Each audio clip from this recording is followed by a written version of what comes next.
وەختتان و خێر یارانە کوردەوار.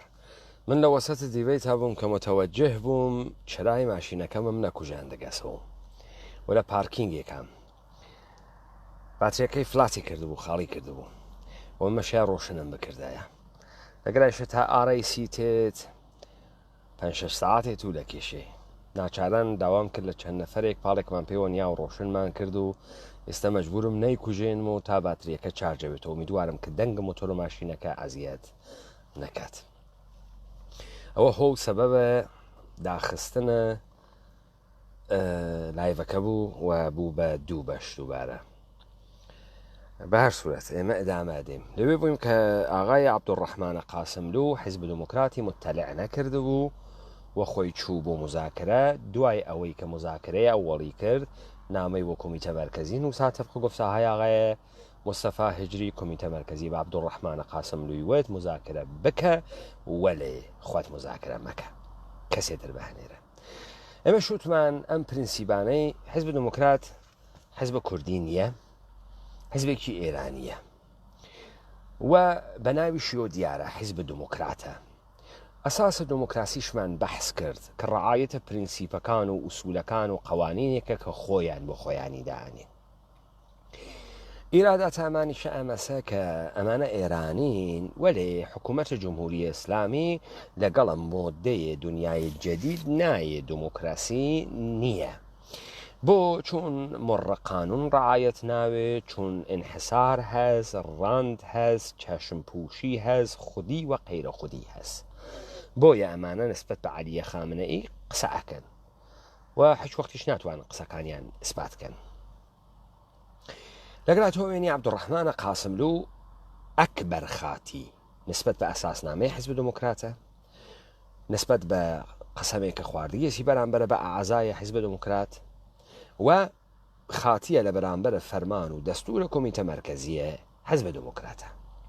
ئاغای عەبدوڕەحمانە قاسملوو تبقە زەوابەتە حیزبیە خۆیان هەروە کە ئاغای مستەفا هجری بەڕاحەتی ئەندامێ فڕائداتە دەرەوە تبقە زەوابەت و چوارچێ و ئێژێ ئێمە کناراو نین و تەشکیلاتین و ئەساسنامەمان هەس و خۆ هەڵی ناگرێت ناوێت. ئەمانە ئەوەنە جورئەتیان نییە عەبدوڕەحمانە قاسملوو ئیخراجکەن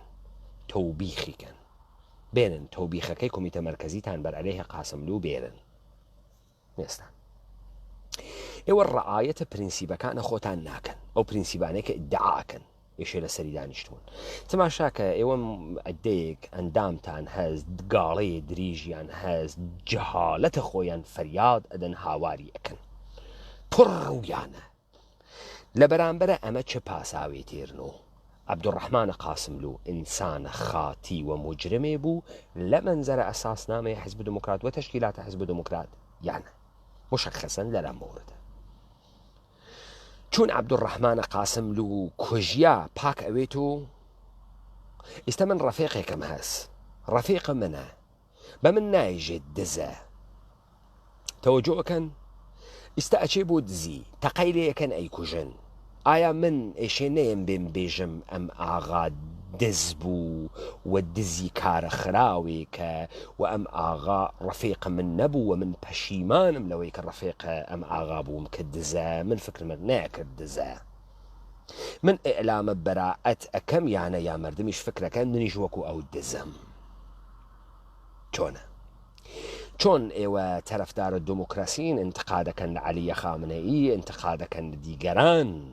ئەمما خۆتان ئەکبەر خاتین بەرامبەر بە پرینسیپێک کە خۆتان نووساکتانە، خۆتان داتان یاگە و بۆ ئەمە ئیدعاکەن 5-6 نەفەر ئینسانتان داگەوە کوشت. ئاغای قاسملوو خائنە بە خوێنە شەهیدان هەسیانیە. شەهیدانەکی حیزب دموکرات ئێوە نایژن ئومەتە کوردی ها، چون بۆ کوردایەتی کار ناکەن، چون فەلسفەی کوردیتان نییە، ئێوە بۆ ئێرانیەت کارەکەن و ئێوە شەهید دموکراسین وانە.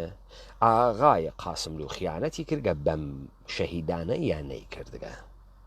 ئەمانە مەوازەیەکن کە ئێشێ بێن مشخصی بکەن و لەسەر ئەدەبیاتە حیزبیە خۆتان ها. من ئیتر لەگرا بە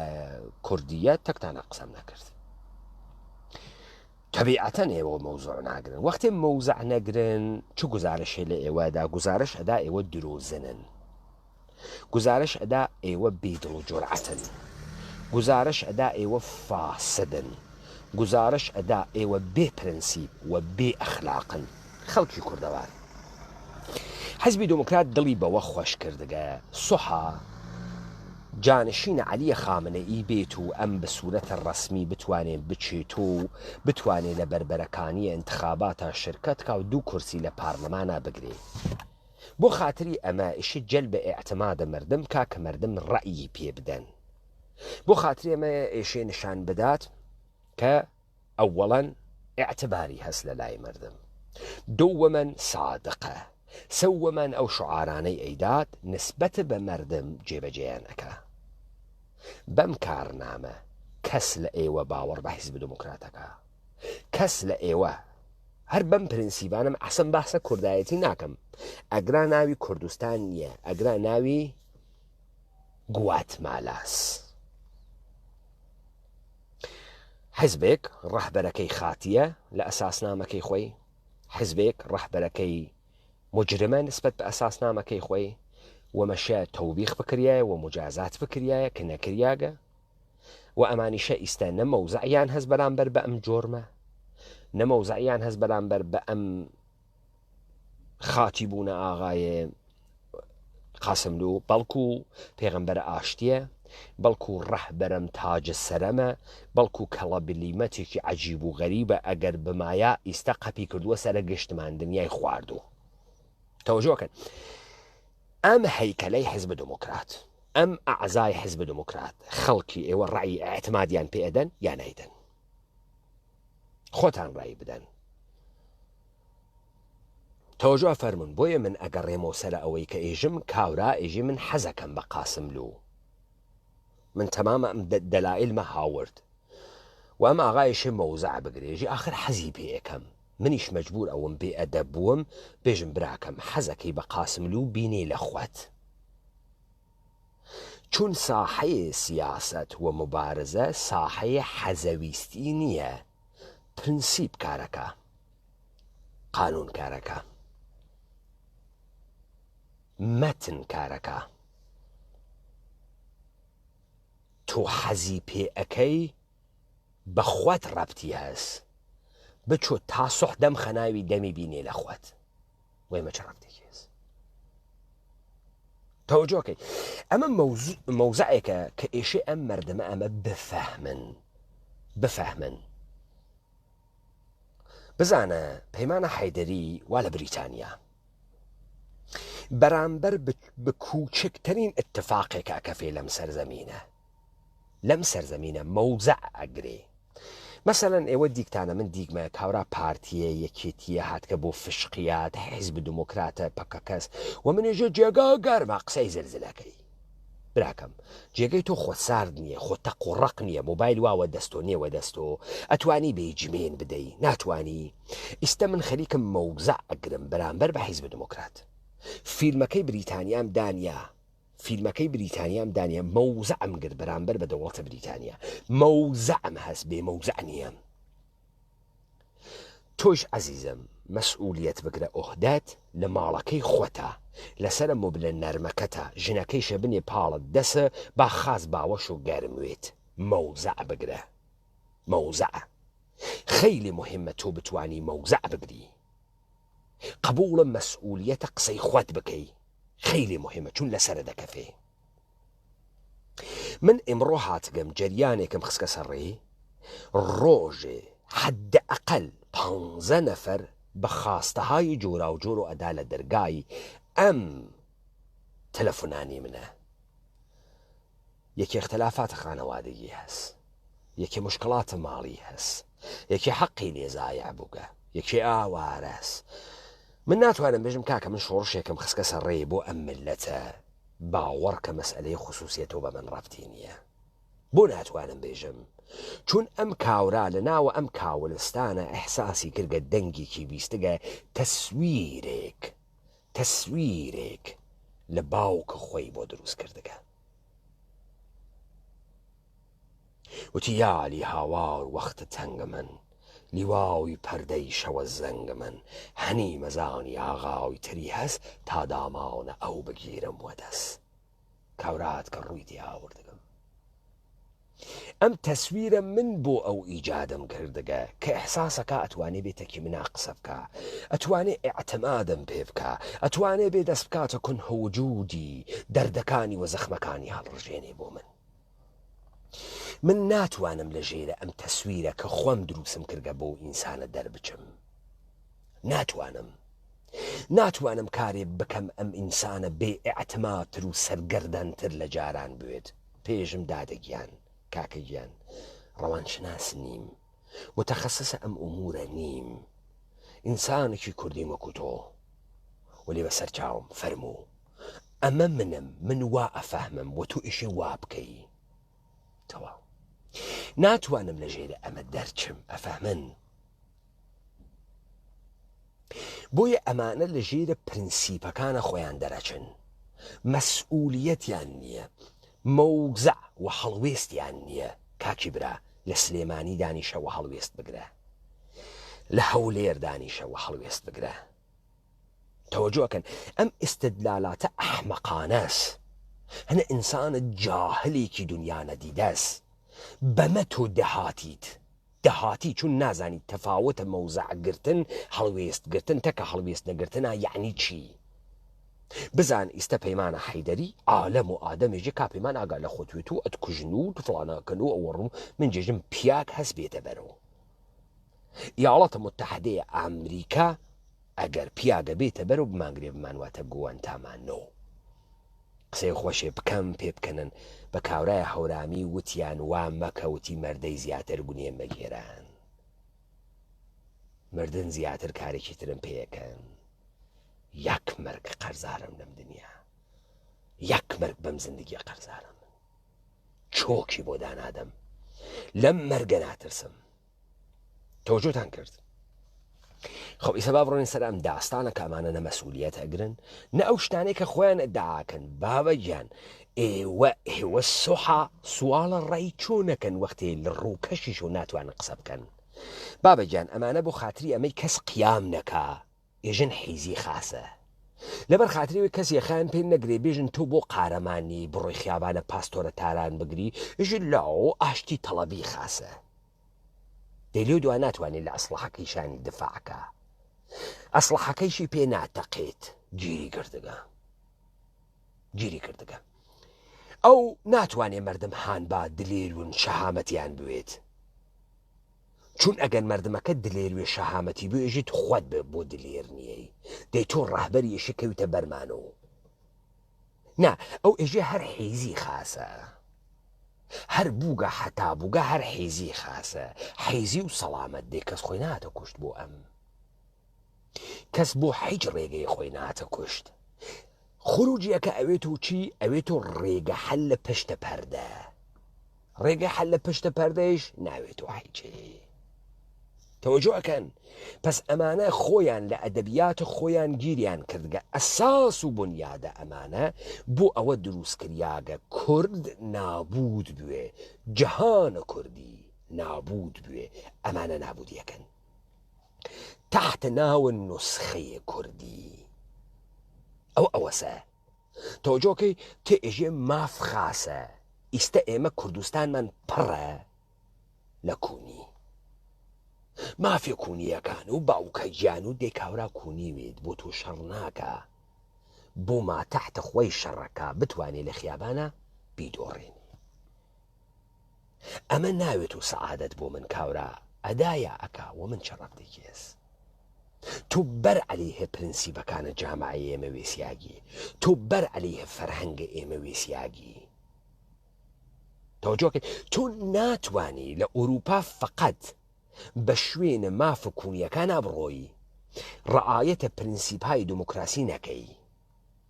لەگەڵە خاتیە کە قوت قانونت دانیاگە بۆی بەرخورد نەکەی. چۆن حەزەکەی لەگەڵژن و بەڕاستی و دموکراسی ئەوروپاس و کاورەیە فاسدێکیان گرت و ڕێجمهوریە فاسدێ بوو. چۆن حەز بەماکەی لۆ دوان ناڕۆی دەست بووی بۆ ئەو ڕەحمانە قاسملو بێژە و ڕەحمانە قاسملو ئینسانێ فەردێکی خاتی خەتاکاری مجرم بوو لە نەزەرە حیزب دموکرات بەر عەلەیهە پرینسیپەکانی حیزب دموکرات. دێمە تۆ درۆزنی، تۆ کڵاوبەرداری، تۆ شارلاتانی، تۆ پەدەرسوختەی، تۆ بێکرامەتی. هەی ئەمانە هەی لی دەرمەچۆ باوەڕ کە پێت بەرناخوا ئەزانی ڕاستەکەم هەی تەمامی ئەمانە هەی من نازانم تۆ چۆن لەمانە دەرەچی تۆ ژی من گەر حەزەکەین بە دانووسان و دانووسان خەباتە ئەو پەیمانە حەیدەری دانووسانتان دەکاکە ئەو دیبەیتی ناونیاگەت بێ تەرەفە مقابڵ حیزب دموکرات بێ کۆمەڵە بێ ئەوانەتانەوە ئیدعاکەن مبارزن و ئۆمانیستن بێن ماف بازەکانتان بێن کۆتر باز ژن باز مناڵ باز بێن ئەوە تریبوونم کردەوە بۆتان بێن من ئیدعام کردگە من دانێ ئینسانە کوردیم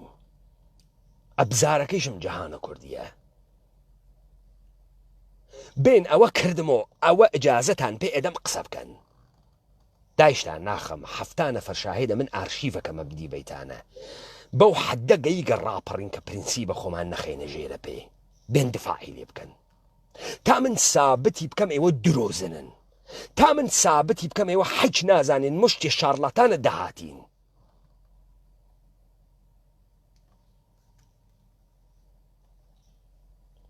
پێتان سابت بکەم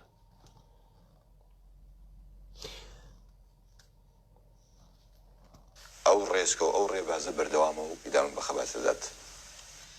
ئەگەر بە گشتی مێژووی کورد مێژووی جوڵانەوەی کورد لە سەرەتاوە تاکو ئێستا مطالعە بکەین دەواقەدا ئەوەمان دێتە بەرچاو هەر وەخت لە بەشێکی کوردستاندا خەبات بە هەر دەلیلێک کەس بوو بێ تووشی نسکۆ بوو بێ بۆ ماوەیەک خەڵک شۆکەن خەڵک نیگەرانن ڕێژیم یا دەسەڵاتەکان فەزای ترس و ئێرعا پێک ئاوای مستەفای هجری خەبات تووشی نسکۆ نابێ خاس گوێ بگرە ئەم ئەدەبیاتە حیزانە کە ئێوە بە فاسۆمی بەحسیەکەن خەبات یعنی مبارزە منزورتە مبارزە بە مەحزی ئینسان لەدایکەوێت دەست پێیەکە چون ئینسان بە مەحزێ لەدایکەوێت بەرەو ئاشوب ئەچێ هەرچی گەورەتر ئەوێ هەنگاوێ بە مەرگ نزیکتر ئەوێت هەرچی دایرەی ئرتباتاتی گەورەتر ئەوێت تەهدیداتی زیاتر ئەوێت مبارزە تەعتیل ناوێت مشەخەسەن مبارزات هویەتی ئومەتی بەر ئەساس مەتن ئەکرێت تو وەختی مەتنت بوێت در هەر شەرایەتێک مبارزە ئەەکەی ئەوجە ئیقتدارە دەوڵەتە ئێرانیە مستەفای هجری ئێوە ئێژن قەپی کردگە وە منتەقا خەریکە ئەیخوا حوسیەکانە یەمەنی هەز حیزب وڵای لوبنانی هەز حەشت و شەعبی هەز بەغای حەپەلوش کردگە قەپی کردگەوە سەری ئەفغانستانە و ئەیاڵەت متحدەی ئەمریکا موشک دەریافتەکە لە ئێران پەیمانە حەیدەری بە یەکتری بوونەوە ئێژێ دەوڵەتە ئێرانی پوزەی ئەدەمە زەوی ئەم دەوڵەت جوولەکەیە ئانووسیە بەرساختەی نظامە سوڵتەی جەهانی دەوڵەتە یەهودە ئێرانی نابوو دەکەم و ئەیکەم و ئەم کارە ڕاپەڕین ئەکات و ئەیکەین من تاریخە جعلیان ئەدەبیاتە جعلیان زندگیە جعلیان خۆراکیان لایف ئستایڵە جعلیان بێهۆڤیەتیانم تەمامەن لە هەرچی حەوزەوە بۆمباران کردگە مەتنیانم لە دەستیان دەرهاوردگە سابتم کردگە جعلە و ڕەوایەتە کوردی و جەهانە کوردیم هاوردگە با لە ئەوج ئیقتداریاوێت و ئەیڕەمێنم تووشی نسکۆ ناوێ خەبات نسکۆ ئەمەی ئیستا قەبارەی تۆی حیزب دموکرات دەرئەخەم بەرئەگرم بە 100 ساڵ نابوودی ئومەتە کوردی مچەی هجری خوات ئەزانیت ئەم ئومەتە کوردیە گزارش ئەدا ئەمە پەیمانە حەیدەری بوو بنیادە چەپەڵە کەسافەتە ئێوەی هەڵتەکاند سابتی کرد ئێوە کێن وتی پێتان چۆن حرەکەتتان کرد چۆن کۆرپۆرێشنە ئێرانی دانریا وتی پێتان زەوانیە پاڕاو فاسۆم کێ دروستی کرد وتی پێتان چۆن گۆرانیتان کوشت وتی پێتان تەمامە تەوتەکانە ئێوە گەورەترین کاشفە تەوتە بەرعەلەیه ئومەتە کوردی ئێمە بووین تا ئەم دەقیقە والدوڵەتە ئێرانی وەکو سەگ ترسیاگە لە ئێمە و لە مەتنە ئێمە ئەها تۆ چووگیتە تو لە زاتە نییە ئەوە من میکرۆفۆنم بەردا بۆ دانێ عوزبت کە لە زلە تێ هەڵدریاگەکە بەهەنێرە دفاعتان لێ بکە ئەوە پێژن مبارزە ها دۆمە تۆم قەیشی کردگە دۆمە یەکێتی و پارتی و پەکەکەم قەیشی کردگە ئەها ناتوانن قسە بکەن کەفە چەرێنن ئێژی بەرازنووانە ناوە گڵا کۆنا مغۆ مغۆتانە و مشە مشتانە ئەوە من واتانم پێکرد خەبات ئەمە سەحاڵیت هەیە تۆ هاتگی وە مشە مشکردن و وە مغۆ مغۆکردن ئەژی سمۆرەی ناوە گڵا کۆنی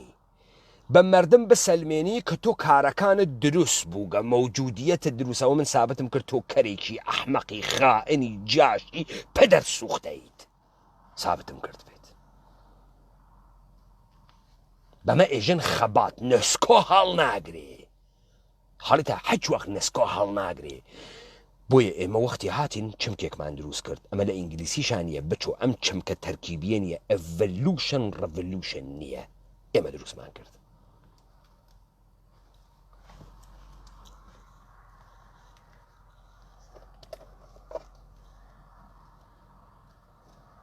دێنن بەڵام وردە وردە ئەوە دووبارە گردەگرێتەوە هەروەکو لە پرسیارەکانی پێش چۆن گردەگرێتەوە وردە وردە دووبارە گردەگرێتەوە بەر ئەساسە چی گردەگرێتەوە جنسە شەواڵەکانتان ئەگۆڕن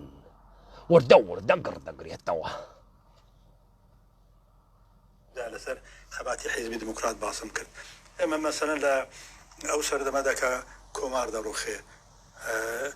لە ئەو کاتێکە سمکۆ شەهید دەکرێ و لە هەموو بەشەکانی دیکەدا ئەو ناومێدی ناڕەحەتی بەسەر خەڵکەکەدا زاڵ دەبێ بەڵام چونکە بیر و باوەڕەکە و هەستی نەتەوەیی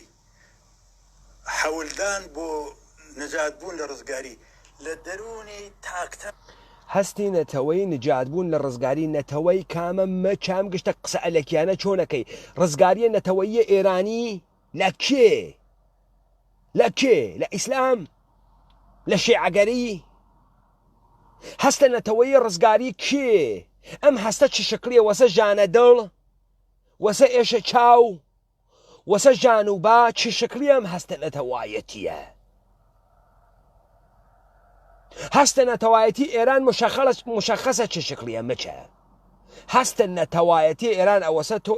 تۆ التزامت هەست بە چوارچوو بە جوغرافیاییە سەرزەمینە ئێران تۆ هەسە ئەمە یەک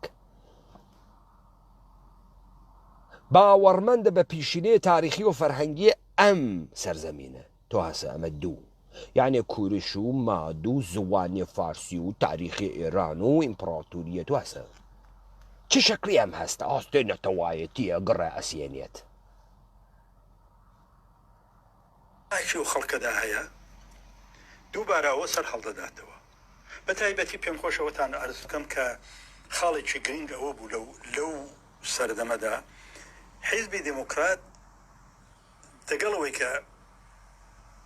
هێندێک شکالاتی دنیا خۆیدا هەبوو بەڵام دوای شەهیدبوونی دکتۆر قاسملو ئینسجام و یەکگرتوویەکی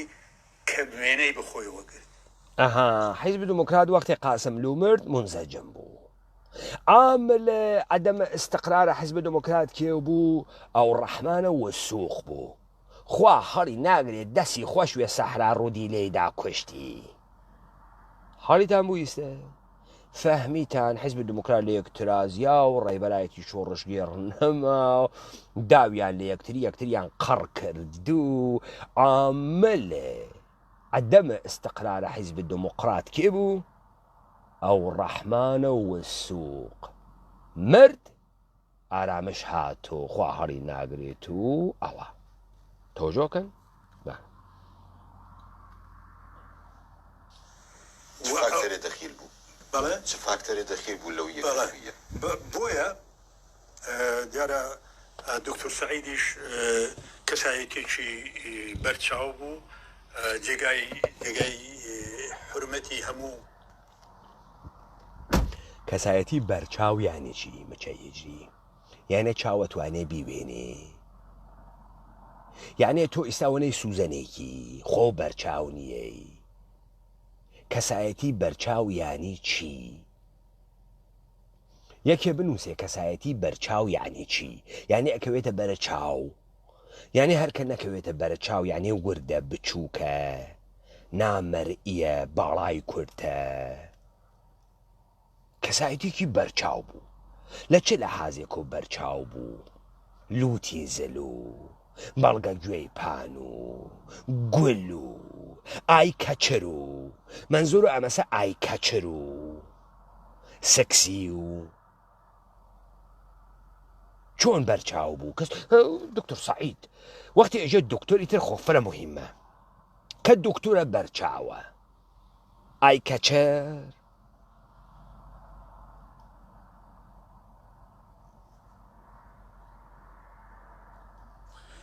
کادر و پێشمەرگە و ئەندامانی حیزبی دموکرات بوو کەسێکی زانا بوو و ئەو ئەها بەرچاو بوون یعنی کادر و پێشمەرگە حیزبی دموکرات بووگە ئەمە ئێکاتۆ بەرچاو زانایشوگە ما بەقیە گوێرەکەن هەر ئەمە زاناس هەر ئەمیش عوزڤە حیزب دموکرات و پێشمەرگە بووگە بەرچاوە تۆژۆک ئەم توڕەخاتە ئەدەنە ناو زەهنم مردم و بۆیە منێژم ئەمانێژی یابوون قساکەن هەروە توڕەخاتە داتە دەر و قساکە و خواڵی ناگرێت و سکرێتێرە و قسەی زلەکە و 15 جێگە خودکاریان نیاگەسە قەیدە باسە حیزەکەی حیزب دموکرات ئەوەنە تەراوشات زەهنیان وا لە سەرا بەستەیە خودکارە بیک بەشیان ناکە هەر تنتن ئەنووسی پڕکات و ئەنووسی پڕکات و فڕێدا و خواڵی ناگرێت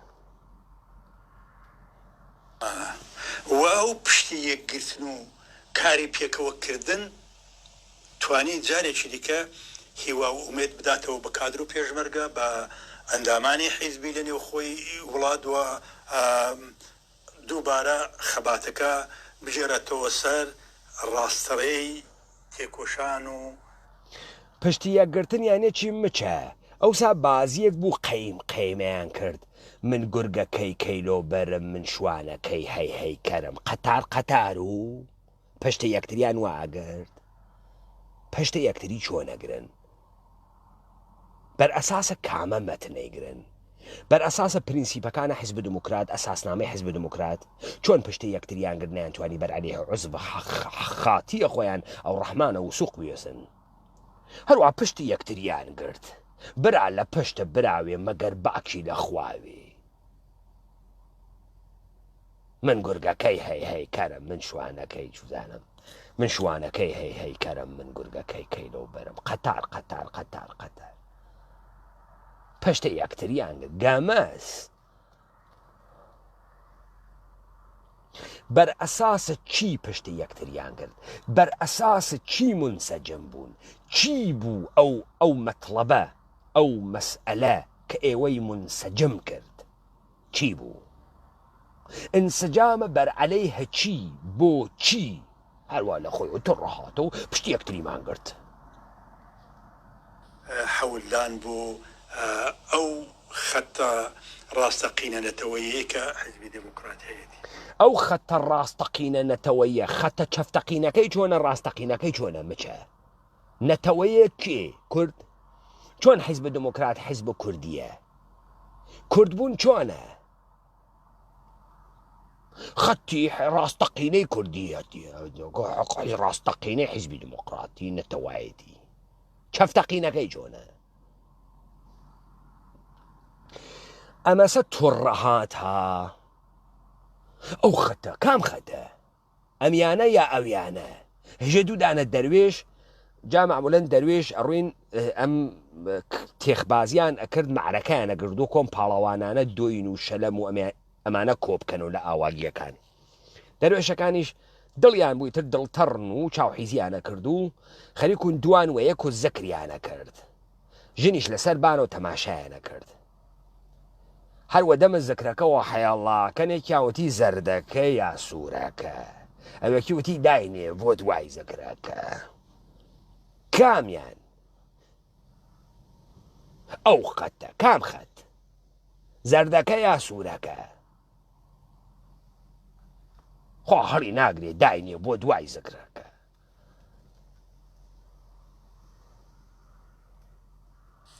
ئەمەوێت لێرە هەڵوەستەیە بکەم باسی دکتۆر سعیدتان کرد کە وەکو جێگری دکتۆر قاسم بۆ دواتریش سکرتێری گشتی حزب لەو کاتە دیاری کراوە توانیان بە یارمەتی کادر و پێشمەرگەوەروە ڕێبەریایەتی ئەو کاتە حزبی دموکرات لەو بازە زەمانیە تێپەڕێنن. بەڵام بەداخەوە دکتۆر سعیدیش شەید کرا هێشتا کۆسی دکتۆر قاسم لوتەوە نەبوو، ئێمە شایەدی ڕووداوێکی تاڵی دیکە بووین. پرسیارەکەم لێراوەیە کە لەو مەقتەعا کە حزب تێی کەوت حزب چۆن توانی بەسەر ئەم کۆستە جارێکی دیکە زاڵ بێت و خب لێمە لە جریانی دکتۆر قاسم لووە کاک سعید هەبوو کەسایەتێکی کاریزماتیک کە ئێعتمادی پێکرد. بەڵام لە دوای کاک ئاغا ئەمانە هەر کە سەری زلە بەرچاوە پێژن کاریزماتیک باوکە ساحێوە کاریزمایان دەرهاورد ماکس وەبەر ڕۆژێ 50 دەحفەت لە قەورا ئەلەرزێت و هەر تێ هەڵدریاگێکی بزن لەو لاوەتێوێت و کاریزماتی کەسیش نازانێم هەتیوەتی هەڵدریاگە بۆ کاریزماتیکە بۆ لەسەر چی کاریزماتیکە. بابە ماکس وەبەر یەک خەڵەتێکی کرد تۆ کۆتابێ تۆ بەردە کۆتابێ وڵکە لاوە کاریزماتیک کەسایەتێکی کاریزماتیک بوو. کەسایەتی کاریزماتیک چێشەکڕیە. چۆنە کەسایەتی کاریزماتیک؟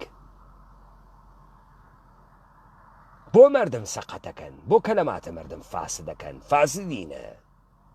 لە ئەوفێرە قسەی قەشەنگ بووین و قسەی جەدید و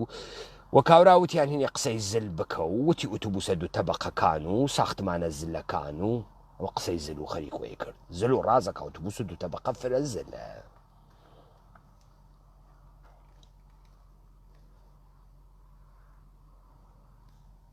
سعید چ فاکتەرێکی دیکە دەخیل بوو؟ هەر ئەو فاکتەرەی کە لە جریانی شەید بوونی دکتۆر قاسم لوودا هەبوو. ئەخێمە لە دوای چه فاکتەرێک باس بوو کە دووبارە حزب دموکرات نەپژێتەوە؟ هەر ئەو فاکتەرەوە لە جریانە دکتۆر قاسم لووا بوو. کام فاکتەر؟ زەردەکە یا سوورەکە؟ هەر ئەوە ئەویانە کامە هاوس هاوس وا لەو دوورە کامە سەعا خاس بنوارڕاوەسە وا لەوێ وا لەوێ دەی کام چی بوو باس بوو تۆ لە یەک و نەپاشید؟ هەر ئەو فاکتەرە واوتم دەی تۆ لەوێژە حەجێکە نەوت و تو پشتی یەکتریان گرت. منیش فکرەکەم بازی من گورگەکەی کەیلۆبەرم من شوانەکەی هەیهەیکەرم. بازیەکە ئەوە بوو. ئەرێ هەرەوە هەرەوە کامیان ئەوە ئەوەی ترەوە ئەوە ناوێنی ها ئەوە کۆسپەکە شەید بوونی دکتۆر سعید بڕاتی کۆسپێکی گەورەتر بوو لە دکتۆر قاسم لوو لەو بارەوە کە ئێمە وەکو ڕێبەرایەتی حیزبی دموکرات لە مقابلی پرسیاری کادر و پێشمەرگە و کۆمەڵانی خەڵک قەرارمان گرت و کە چۆن دکتۆر قاسم لوو کە شەید بوو دوای 2 ساڵ 3 ساڵ جارێکی کە ڕێبەری حیزب دەکەوێتە دای ڕژێمی کۆماری ئیسلامی و شەید دەبێت. کۆستەکە زۆر گەورە بوو بەڵام دیسان وەکو عەرزم کردن هاوکاری خەڵک کادر و پێشمەرگە ئینسجامی حیزب توانی خەباتەکە درێژە بدا بۆ دووبار. دەی باشە ئەو سوالیان لێتان کرد چۆن جوابتان نەداوە. دیسانەوە هاوکاری خەڵک و دڵسۆزی و پشتی یەکتریان گرت و باشە خەڵکەکەوتی چۆن دوودانەتان لە 3 ساڵ کوژیا. یەکێکیان حەزی لە بەستەنی خواردن بوو لە میکونوز لێیاندا یەکێکیان وە پڕەپێ هەڕای کرد حکم فەرمانداری بگرێ لێیاندا. ئەمە ئەزانی یعنی چی مەچە یعنی کاورا ئەوەنە قەوارە بچووکە خۆی لە جێگەی مەسئولیەتێکا کەوا لە سەرشانی ناوێنێتەوە ئەوەسێتەوە تەماعەکانە خۆی تەماعە مەسە بڕوا کناراوێ بگرێ وە سەریۆ دانیشێ قانونن و حەزی بەیەکە. تۆ چۆن ئەم پرسیارتە جواوناوە و لەەوە خەڵک فشاری هاوردوو لێدا خەڵکیش هاتە کۆمەکمان. ئەمە گشتی دروست پۆخڵەواتکردنە و پۆخڵەیەکە و کوێکەتۆ لەەوە قیناکە و هەوەسە و هەرەوە ئەوەسە. وەکو سدیقە کەمانگەر وتی پدەر سەلام ئەو ژووتی ببین پسەرە من ناڕەحەتی قەلبی دارم و بڵند حرف نەزەن و بشین پسەرم و سدیقە کەمانگەری شیری شیرینێ دانیشتە و دامرکیا و مژیدا لە سیگارەکەی و خوا هەڵی ناگری فرە قارەمانی کارێکی وا بکە کە لەگەڵ هەموو قورسایی ئەو کۆستەی کە لە حیزبی دموکرات و خەباتی کورد لە ڕۆژهەڵات کەوت بوو دووبارە هەر جەرگمان بڕیازانی پشتمان شکیا دکتۆر سەعید شەرەفکەندیمان ڕۆ باوکە گیان پشتمان شکیا چی و چکارە و تێوریسیەن و ئستراتژیست و کێو دکتۆر سەعید وتی ئەڕۆینە تاران مەسخەرەمانەکەن شەغڵ کوردیوا لە پێمانە مەسخەرەمانەکەن تەقیرمانەکەن چ بکەین چه کۆستێ چۆن پشتمان شکیا زاوزێمان کەمتر بوو کرۆمۆزۆنەکان پەڕین چه ئەتفاقێ کەفت لە ئۆفرە کاریزمایی و کاریزماوی تر چۆن کاریزماو چه زەرەرێکمان کرد مشەخەسەن بێ بەحسە و قتی و کەیم بزانین چه زەرەرێکمان کرد هاوان لە خۆی و حەزی پێکا و قسەس و خۆ قسەوە نییە ئەمانە ئێژن قسە بادە هەواز ئەمانە ئێژن قسەس و مەگشتی قسەس نەبا قسە لەسەر ئاکەوێ مەرتیکە ئەوە نییە من وە قسە هەڵتن تەکانگە تۆ تێی وە قسە مەردم گەوچکەی فکرەکەی بای هەواس و بابی دێنێت دەرو لاوە و قەیناکە و مردمە بخەڵەتێن و گەوجیکە و ئەمن خۆم کەرم و دنیاوە کەرەوێنم و حاڵی هەی هەروە لە خۆت و کوردی و زمانی کوردی و دەمەقۆپانی کوردی و کۆستێک گەورە بوو کۆستێک گەورە و لە میلەتەکەمان کەوت و چۆن لە میلەتەکە کۆستێک گەورە کەوت چێشەکری بوو ئەم کۆستە کەوت بۆ ئەم کۆستە کەوت کێمان لە دەستداگە باوای من نازانین کێس بێ بزانین ئەم دکتۆر سەعیدە کێس من نازانم کێس وەختێ دکتۆر سەعید هاتە کوشتن من ئێشە 12 ساڵم وێ 11 ساڵم وێ من نازانم مەچە بێ بزانم ئەم سەعیدە چێشەکریە کەیس دکتۆر سەعیدی ڕاو خوا هەڵی ناگری و برای مامۆستا هەژار بوو ئەمە ئیتر گەورەترین قوت ناوی دکتۆر ڕۆ و برای مامۆستا هەژارە تێ هەڵدریاگە و ئیتر ئاوەسە خۆتۆ نێگەرەکەم گەرەکی سیترەوە زیاتر خەباتەکە زیندوو بێتەوە دووبارە یەکگرتووی کاری جەمعی هاوفکری لەگەڵ یەکتر توانی بابا ئێوە لەسەر چی هاوفکریەکەن هاوفکریەکەن چۆن تەجاوز بکەنەوە خەڵکی هاوفکریەکەن چۆن بانکیە بوەڕن هاوفکری لەسەر چی ئەکەن مەچە تۆ وتە ئێمە 25 ساڵدا کەفتین و فەوتیاین و خەریک و لە بین ئەچوین و چوین 85 نەفەرمانداوە کوشت خوا هەڵی ناگرێ و هەڵساینەوە هاوفکری لەسەر چی هاوفکریمان کردو بەڕاستی و دانیشتین و مەشوەرەتمان کرد و دانووسانەکەین و ئاشتی خۆشە و هەر ئاشتی خۆشە دوای قاروقین و بەڕاستی و بەستنی چوزانم سڵتت کارامل و بەستنی فڵان و خۆشەم قسانە خۆشە چۆن هاوفکریتانەکەن ئەمانە هەرچیشتە فکرەکەن خۆشەوە کاریەوە لە قسەکردنە گشتی ئەنە قەیەکتریۆنی وەختی قسەکە تەقەتەقی تێ هاوفکری لەسەر چی دانیشتین و هاوفکریمان کرد تەوتە ئەبکەن بەر عەلەیهە مەردم هاوفکری بکەن چۆن کاڵ بنێنە سەری مەردم هاوفکری بکەن چۆن کورد نابود بکەن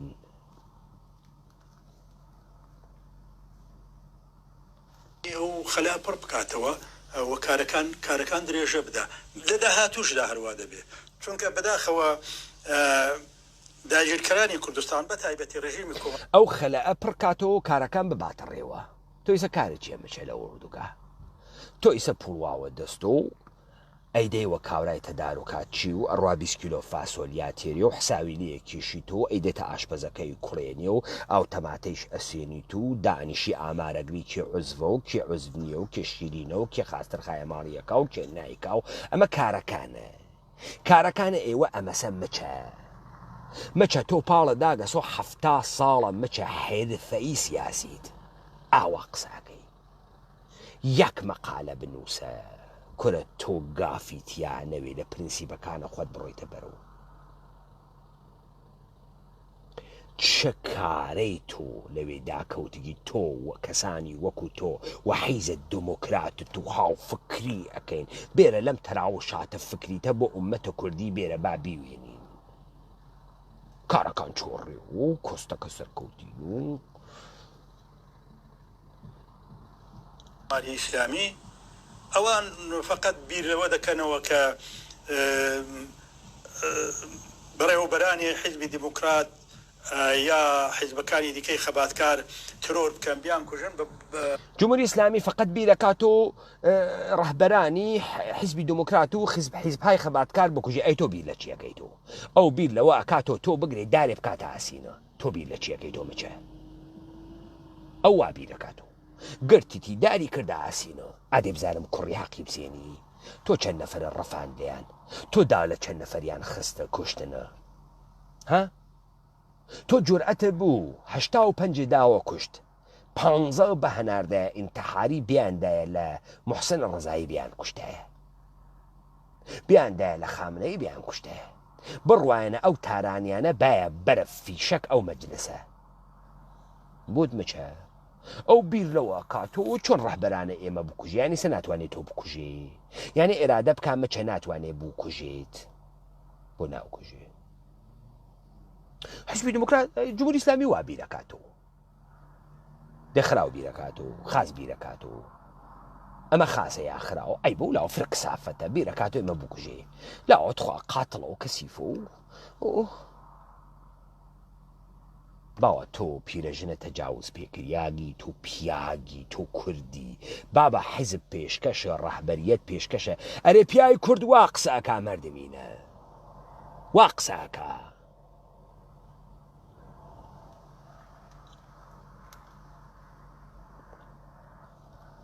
بە کوشتنیوان ئیدی خەبات کۆتایی پێدێ بەڵام ئەوە تەجروبەیەکە کە زۆر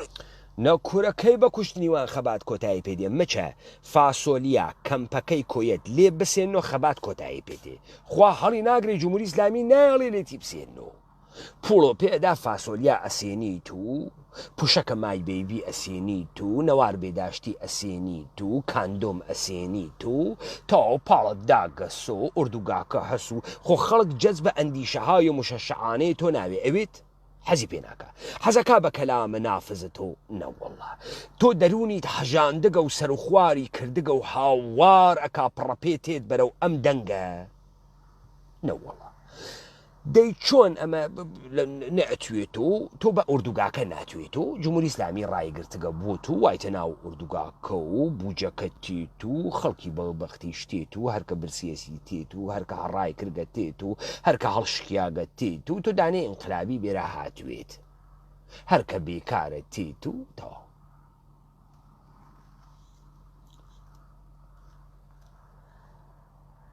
زوو بە زوو تکرار دەبێتەوە ڕاستە ئەوان وەکو ڕژیمێکی پیلانجێر وەکە تواناشیان هەیە وەکو ڕژیمێکی پیلانگێر کە توانایان هەیە کورە کاورای ئەحمەق کاورا دوکانێکی بەقاڵی هەز پیلان ئەگێڕێنی پلان ئەسڵەن جزء بەرنامەس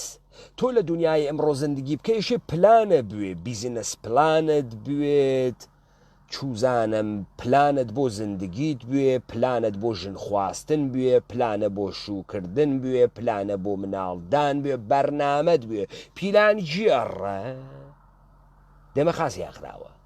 جمهوری ئیسلامی وەکو ڕژیمێکی پیلانگێر بەڕاستیش بەهێزە ئەی تۆ چکارەی بەڕاستی بەهێژە ئەمە یعنێت ماشاکەن من حیز نییەم ئەو بەهێزە دەی تۆ بۆ وارە دەم باز نەوی وەختی ئەزانی ئەو بەهێزە مەچە چوار مناڵ وە چواردانە قەڵماسەنگ تۆ ئەگرن و ئوردوگاکەت چون تۆ تەواو حیزی تۆ ئەمانە تێری تۆ بوو پاسا و حیزیە خوات مردمە پێ حیز کرد ئەم قسانە مردمی لا جمهوری ئیسلامی زلحیزە و بەڕاستی تەکان ناخوا و جمهوری ئیسلامی ناوێ حەکێکی پێ بکەی و تۆ جمهوری ئیسلامی لە قسانە جمهوری ئیسلامی ئەیکا جمهوری ئیسلامی خۆی ئەم تەبلیغە ناکا بۆ خۆی تۆ ئەیکەی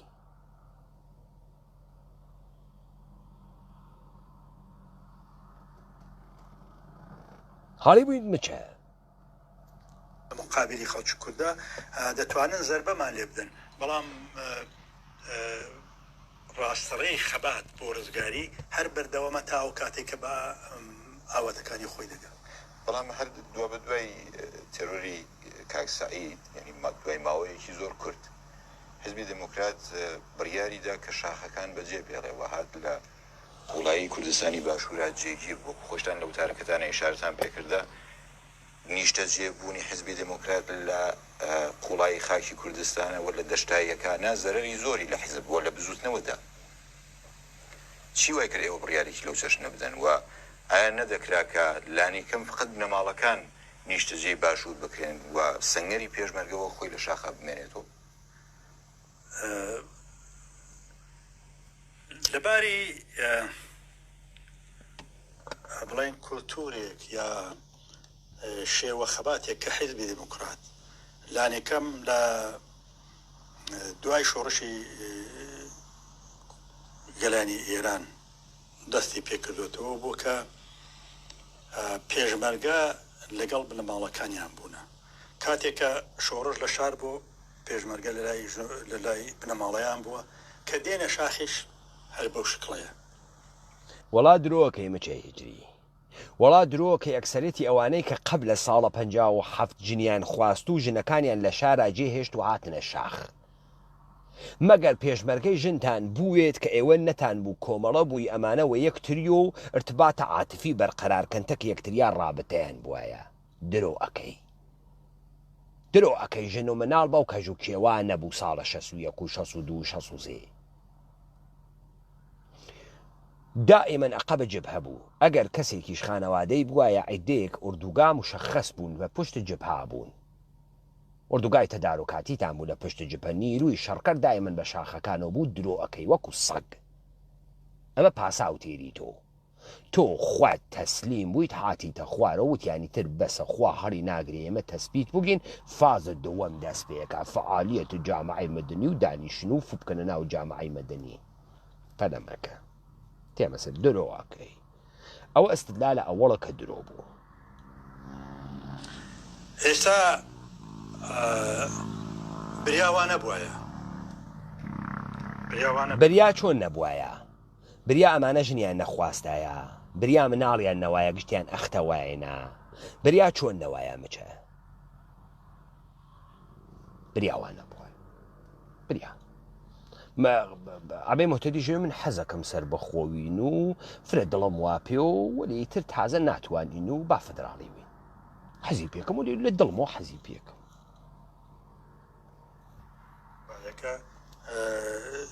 ئەوە بە جۆرێکی دیکە حەل بووبایە وەکو باستان کرد پێشمەرگە توانی بای لە شاخ بمێنێتەوە بەڵام بوونی ژمارەیەکی زۆر ژن و منداڵ لەگەڵ پێش باشە مچە تۆ ئێژی بریا وا بووە لە شاخا بمایە تۆ نەمانتوانی 3-4 هەزار نیروی مسلحە بوو بۆ حبوحەی شەڕ و جمهوری ئیسلامی لە ئەو جەزعفە خۆیا و سەدام حسێن خاس شیرەی گیانی کێشاو خۆ تۆ وتە نەمانتوانی و خوا هەڵی ناگری و چی بکەین و جێمان هێشت تۆ بووی بەم حیزە و جمهوری ئیسلامی زل بوو موشەکی دروست کرد و قدرەتی گرد و سەدام حسێن نەما و لە پڕێکا چۆن ڕاسانە کرد هاوتە ڕاسانمان کرد تۆ شاخەوە دەسۆ نەوتوانی نیگەداریکەی نیروی ئامادە بە جەنگ دیدە مسلحە بوو 200 شەڕی کرد و کاورە هاوردتە خوارەوتە نەمانتوانی چۆن لێم دوا ڕاسانە کرد ئەدەیەک لە ئەوروپا قاو کردو و کاورە بەستەنیە خواردە وردوگا فەقیرە ئەوە نە وەزنی فرەبوو نەیەتوانی 4 کیلومتر بڕواوە ڕێوە هەناردۆ چه اتفاقی کەفت پاسخ موجود نیە سەرە تەناقوزات ئەکەن لە قەی یەکتری و دەسە چەپ و دەسە ڕازێژە گومەخۆ لە بیری نییە نیم ساعت پێش چیوت لە بیری نییە مەرگە ئەو کۆسپەی دروست کرد کە حیزب نەتوانێت لە شاخ بمێنێتەوە ئەوە لایەنێکی مەسەلەکەی بەڵام لایەنیشی کەشی هەبوو ئەوێژ ئەوە بوو کە ئێمە کە لە بنکەکانمان لە منتەقەیەکی قەندیل بوو ئەوانە ئەو شوێنانە مڵک و ماڵی خەڵکی کوردی باشوور بوون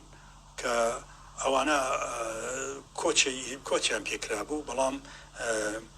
لەو ماوەیەدا ئەوانە بە سافەزایەکی باش بۆیان هاتە پێشە وردە دانیش بگەڕێنەوە سەر زەویەکانی خۆیان ڕێژیمی کۆماری ئیسلامی و هێندێک لایەنی دیکە مەچە ئەژێ بەهانەی یارۆ نانە جۆینە درۆکەی وەکو سەگ لەگرایشە تۆ ئێژی ئەو زەمینانە لە قەندیل لە دەسە ئێمە و مڵک و ماڵە خەڵکی بوو وە خەڵک گەڕیاوە دوای شەڕ جمهوری ئیسلامی و لایەنەکانە کە یعنی یەکێتی فشاری بۆتان هاوڕ چەکدا بنێن تۆ 3,000-4,000 نیروی مسلحە هەست مەچە مسلحە ئامادەی شەڕ تۆ مچە ئێژی ئەمانە هەنە مەردەم بوو وەلێ نایژی ئالان و منتقەی هەورامان و چلچەمە هەنە مەردەم بوو تۆ ساڵە 661 شەڕەتیا کرد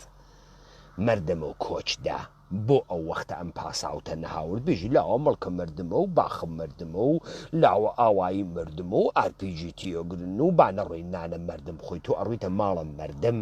وا کاوران مامرێکی بوو سەریە و ڕێیدا پێ تۆ قوزەڵ قۆرتیکەی تۆ مچە ئەمانە ئێژم چون تۆ وا ئستدلالەکەی مچە ئیستە پەکەکە پاڵی داگەسە و 500 لادی هاورگەسە ژێرە دەسە خۆی پێژە حەریمە سوڵتانە میدیا پڕی کردگە لە کەنیشکە پەکەکەی هەڵە خەلۆتیە باج ئەسیێنێت و گومرکاتە سێنێ باشە مچە تۆ ئەو وەختە چۆڵە کرد ئەمە زەویوزارە مەردەم و ئەی ئیستە چیەکەی لە کێ لە شین و گومرکاتە دانیاگە و کۆڵبەر ئەڕوتێنی تۆ و تەکە پرۆسەی کۆڵبەریا هەیت و ئیستا وایتە سەرزەمینە کێ ئەی لە باڵەکایەتیە لە سەرزەمینە کیا بوون وا خەڵکەکە حیتەرانی پێکردن و دانیە بەرە شەق و دەرچوون و ڕووینە پرسەی کاورا و دەس و مشتاقتانە کرد و ماشتانە کرد و پاساوتانە هاورد و غەڵەتمان کرد و بیکەنە ڕێخوا و ئێمە کردمان ئێوە مەیکەن و هە کامیان مەچە بۆ درۆەکەی ئەمە خاکە کوردەوار مەگەنیە کورە لە ئیدامەی قسەکانیان گوێ بگرن لە تۆڕەهات توانیان ئەو خەڵکە هان بدەن بۆەوەی کە بێنە سەر حیزبی دیموکرات و حیزبی دیموکرات بە زۆر دەربکەن ئەو خەڵکە غەڵەتی کرد هاتە سەرە تۆش بدایە لە میرە ئەسڵحە بوو تا غەڵەتە کرد مە خەریکم بۆ تۆ شەڕەکەم و خەریکم بۆ ڕزگاریە تۆ شەڕەکەم دەی تۆ پیاگنەوی چون درۆت ئەکرد چون خەلار و بیتە خوارە و مەموریەتە تەواو بوو شەڕ تەواو بوو نەتێش لەو جپە نیروی سەدام حسەین بێتە ناو و هەڵی هەی جپەکە ڕاگرت ئێران حەزی پێ کردی تۆ حەزە ئەکرد سەدام حەزی ئەکرد هەڵی بووی کوردەوارتان نابود کرد شەڕ بە هیچ کوێ نەگەی هیچ دەستکەوتێکی نظامیتان نەبوو 5,000 نەفەرتان داوە کوشت حدود 2 ملیۆنتان ئاوارە کرد و نابود کرد و لادێتان لە بین بەرد مەچە کار تەواو بوو هات نەخوارە و هەڵی بووی فازە دووەم دەسی پێ کرد دامە ئەدەین لە ئەو خەڵکەکە نێهێشت و فشاری بۆمان هاورد و تۆ ئەدەی لە خەڵکی ئەی کوژی ڕۆیتە سەرم ماڵی ئەی ڕوتێنی تۆ وە زۆر زەویان لێ داگیر ئەەکەی تۆ ئیستە زەوی مەردەمە داگیر کردگە لە کۆیە تۆ لەوێ چیەکەی و مڵکە ماڵە مەردەم نەبوو سەدام داگیری کردبوویە مەعسکەر و ئیسە تۆ پاڵە لێ داگەسە و قسەی زلیلیەکەی یا ئەوانەی زەڕگوێزە کۆمەڵە زەوی مەردەم نیەن لە کوردستانە عێراق پاڵتان داگەسە و پوڵە مفتە خوێن و قسەی زلە ئەکەن و پاڵتان داگەسە ئەو وەختیشە لەوێ پاڵتان باەتەوە لێرە حیزبی دیموکرات لەگەڵ لە دووڕیانێکدا قەرارێگرت بوو ئایا لە مقابلی ئەو خەڵکەدا دەبێ ڕاوەستێ ئەگەر ڕاوەستێ تۆ لەگەڵ خەڵکی خۆت تووشی شەڕ بووی ئەوە بەتایبەت لەسەر لە وڵاتەکەی خۆشت دانی دێ ئەمانە چۆن خەڵکی خۆتن تێ هەڵدریا کە لە وڵاتەکەی خۆتانیەی تەوەجۆتان کرد لە ئستدلال واتە تۆ ئێشێ لەگەڵ خەڵکی لەسەر دووڕێیانێک بوو ئێشێ لە بەرامبەری خەڵک بوەستی خەڵکە خوت وەلێ لە وڵاتە خۆتانیە دێ ئەمانە عێراقی بوون لێت بایەنە دات پڵۆساندانەمە تۆ نایژ ئەمانە عێراقین ئەمە وڵاتێکی ترە ئیتر قەندیل وڵاتێکی تر وڵاتە ترە خەڵکەکەیشی خەڵکی وڵاتێکی ترن چۆن خەڵکی خواتن معلوم نییە لەگرا کە قەرارە ئەمانە حیزە بکەن بێنە خوارۆ بەهانە بکەن کە ئێمە نەمانتوانی دوو نەفەر بکوژین لە بەرامبەر ویستە چون ئەمە خەڵکە هەنە خۆمان بوون ئەمە بۆی نەمان کوشتن دەی بۆ ئەم شەڕیشمانە نەکردی ئەمە وڵاتێکی تریش بوو برا ئەنا ئەگەر خەڵکە خۆمان بووە نامان کوشتن تۆ سەیرە مستدلالەکە ئەمە ئاوا ئێواگەوجنن هەم خەڵکە خۆیانە هەم خەڵکە خۆیان نییە هەم خاکە خۆیانە هەم خاکە خۆیان نییە ئەوە ڕەنگە ئەواقبێکی یەکجار زۆر ناجووری بێ ڕێگاکەی دیکە هاتنەوە بۆ قوڵایی ئەواقبێکی یەکجار ناجۆری بۆ کێ هەبێ بۆ شۆڕش بۆ حیزی دموکرات بۆ مەردم بۆ کێ ئەواقبی خەتەرناکی بوو بۆ کێ یەکێتی نەعەدەد و نەقیافە و نەحەیچێ بوو داتان گردایەتە ملی سلێمانیتان لە دەستی دەربەهاوردایە تۆمە خاکی وڵاتێکی ترە وەلێ خەڵکەکەی ناکوژین مەچە من بۆ ئەمە سلێمانی مەگرت چون بە خاکی خۆم ێزانم ئەگەر نەتەوەی وایەمە ئەم گرت نەمەهێشت هێزە سپاهە پاسدارانە یەکێتی بیگرێت نەمەهێشت لە وڵاتێکی ترەوە ئەو عێراقەوە دە ئێمە چۆن کوردین گشتمان کوردین و براکوژی ناکەین چۆن ئەمە عێراقیە من برامە نایکوژم کورە بۆنە درۆزنن ئێوە لە ئێمە دخاڵەت لە سلێمانیان ناکەین خاکی خۆمانە و کوردستانی خۆمان و سەرۆک بارزانی و پەدەر سوختەوە گشتان بگون و پاراستن و گشتان بگون و زانیاری خەریکن خەڵکە ئێمە نابوو دەکەن لە هەولێر و سلێمانی و گەرمیانە پیاگە کوژن بۆ حکوومەتە حەلیم نەتوانی و تۆ خەجاڵت ناکەشی قنی داگەسۆ لەوێ ئەمە 30 ساڵە خەریکی نانیە و مەردمە ئەخۆی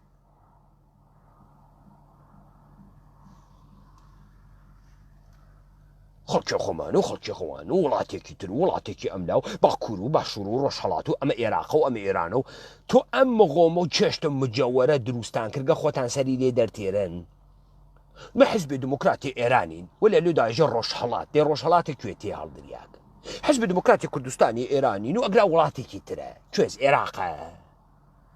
خەڵکی خۆمان ناکوژین دێ ئەمانە خەڵکی عێراقن ئێمە شەڕمان کردگەتەکیانە 8 ساڵیان دەبیان کوژە کۆرە دەی تو دروزنی چۆن تۆ نایەمانە جواو بێتۆ بێ دانەیە حیزە دموکراتی بێ لەم قسانە دفاعکە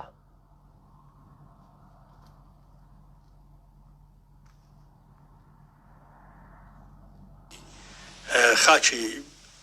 باشوورە بەڵام بە تەحملی ئێستا بووە خاکی باشوور دەی تێ هەڵدریاک خاکە باشوور خاکی کوردستانە خاکی کوردستان مڵکە مشاعە هەر کوردێکە بەم دەمە قۆپانبازیە ئێوە ئەیکەن ئەوە نیە ڕەختان بۆ باشوور ئاتە دەرو ڕەختان بۆ ڕۆژهەڵات ئاتە دەرو دەی چۆن ئێستا وڵاتێکی تر بوو تۆزاتەنە و دەسی بۆ بووی باشوور وڵاتێکی ترە باشوورە کوێ ئەفریقا باشوورە کوێتی هەڵدریاک باشوور پاشۆرە ناوەگرا خیاشۆرە و ناکرێت و ئەو زەرارانەی کە ئێوە ئیشارەتان پێکرد ینی دەواقەدا زۆر جاری وایە تۆ لە بەرامبەر دوو ئالتەرناتیڤ یا سێ ئالتەرناتیڤدا قەرار دەگری کە هیچیان بەدڵی تۆ نییە بەڵام دەبێ بیر بکەیەوە کوێهەیان زەرەرەکەی کەمترە ئەوەی هەڵبژێری و حیزبی دموکرات لەو کاتەدا ئەوەی کرد هەندێک تۆجوتان کرد حیزب دموکرات بە انتخابە خۆی هاتە خوارەوە بەر ئەساسە ئەم ئستدلالانە مچە کردی ئێستا ئێوە ئەزانن دەستورە سپای پاسداران وتی بێنە خوارەوە تەواو مەئموریەت تەواو بوو ئافرین بەرێ قەڵاو دەبێنە خوارەوەی ڕووداری مەکەن و دانیشن بۆ خۆتان و هەر کە فرە ڕوودارە تێ هەڵدەن و 4-5 دانە دەستی جوڵیاگە بیان کوژن و حەڵی هەی بۆی عیدەیەکیان کوشتن لە ساڵەکانە 91 و تا 96 و 98 500 نەفەریان کوشتن ڕووداروون لاوە کورە پڕڕون و لە ناوی شەڕا ساوەزی بوون و شەڕکردن و خوێنیان گەرەک و لە تااقەتیان نێگرت و دەستیان ئەجوڵیا و دامان لیان کوشتمان کورە مزاحمە نایاڵی دانیشین مەجوڵێ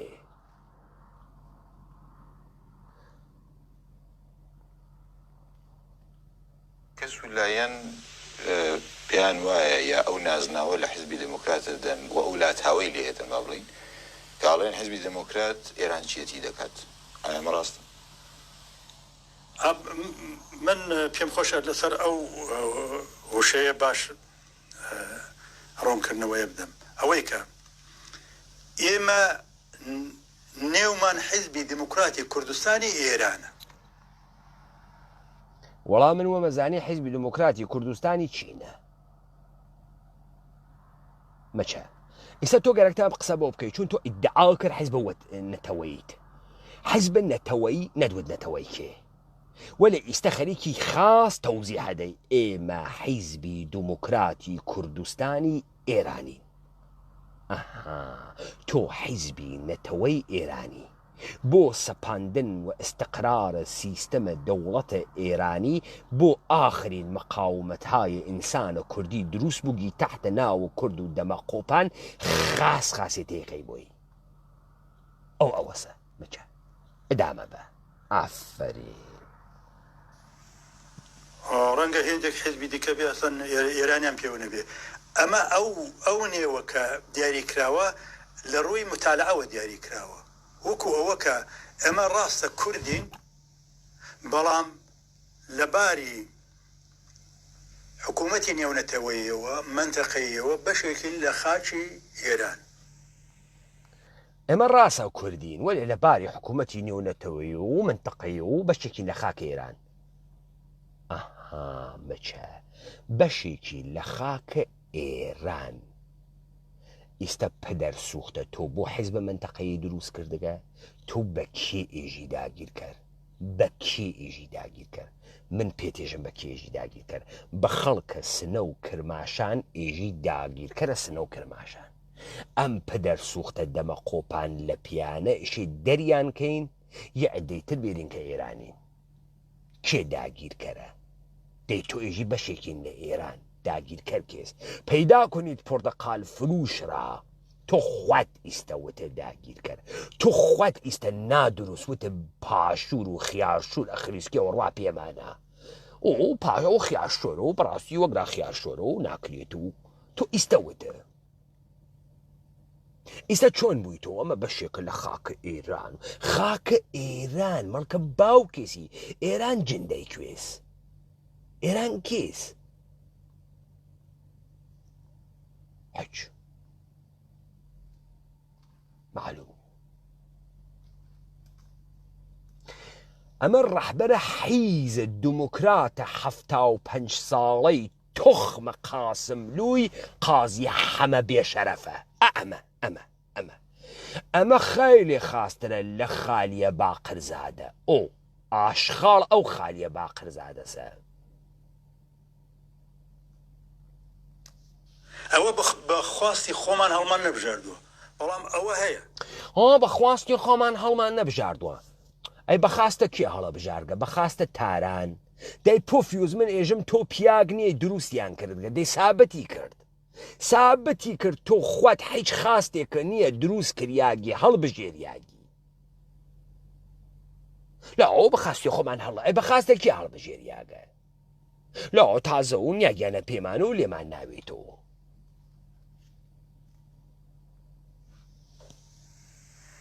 بۆیە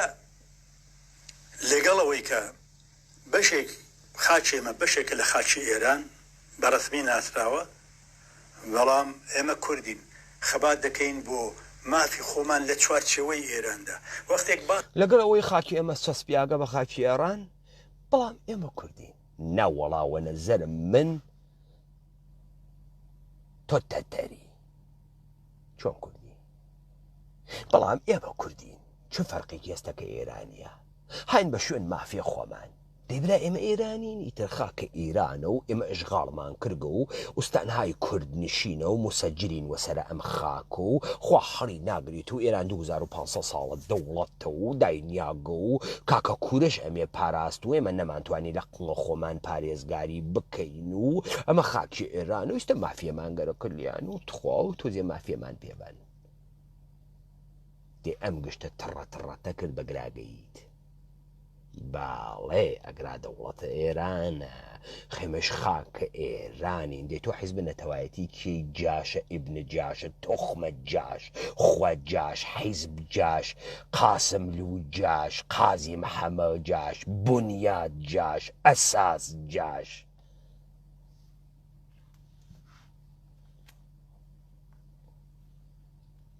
باسی فیدرالیزم دەکەین وە سەردەمێکدا باسی خود مختاریمان دەکرد خودی ناو باسی فیدرالیزم دەکەین و باسی خود مختاریمانە کرد بیکە چاڵە چاوە باوکت پدەر سوختە بیکە چاڵە چاوە باوکت فدرالیزم تۆ نەقشەکەیش مشەخەس نەکردگە هەر ئەمە کامەسە کوردستانم خاکە تۆیژیتی ئێمە کوردین کێ کوردە تۆ کوردی نەقەدە کوردە ئیلام کوردە لۆڕەسان کوردە کوێ کوردە تداوای فدرالیزمیە بۆ ئەەکەی یەکتی کەس دووتی کەس ئوستانیە شارستانیە دەهاتیە چە شەکڵیە دڕەحاڵ بۆ هاتکە ئەم کەلەمە بخاتە زەهنتان ئێرانە و ئەگرا خاکە ئێرانە و خوا دەی گەوە تۆ چۆن حیزبە کوردیت ئەگرا ئێرانە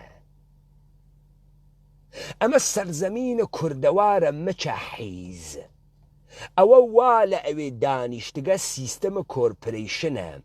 کورد بە مەوجودێک ئێژن قەرارە ئەم سیستەمە کۆرپۆریشنە نابوت کا بەوە ئێژن مبارزاتە ئینسانە کوردی دەی تۆ ئێرانی تو خبات ئەەکەی بۆ فدرالیزم دەی چاوی چاڵم دەراهات خوێڕی کاورا حەز ناکا بە فدرالیزم حەزەکا بە جمهوری ئیسلامی چون تۆ ئەگە فدرالیزم بێری ئەم قودرەتی لە دەسەدا حەزی پێ ناکە تۆ غەڵەت ئەەکەی ئەسڵحاتێکی بەرامبەریە تۆ سەرە گەردەنە بگیرە کوێی بۆ شەڕەفرۆشی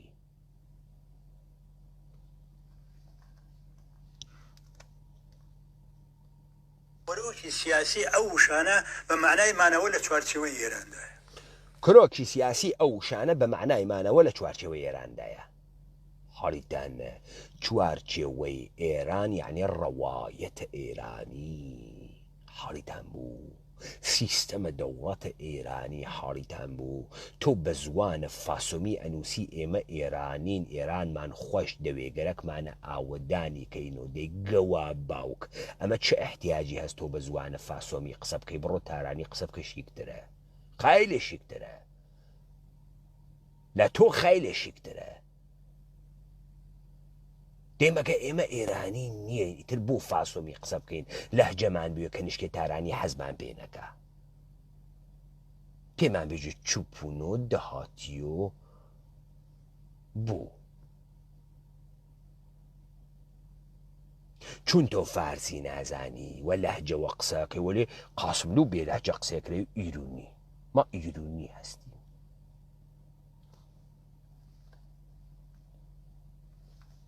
خەباتێ کورد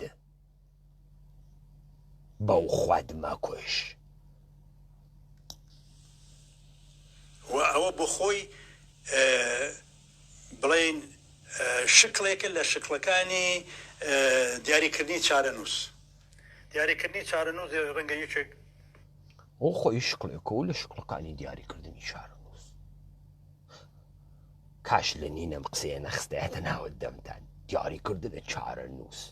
دەی چارەنووسیاگە تێ هەڵدریاکە ئیتر تۆ چۆن دیاریەکەی چارەنووس یعنی چارەیە کە نووسیاگە وانیە دەی تۆ ئیتر چۆن دیاری ئەەکەی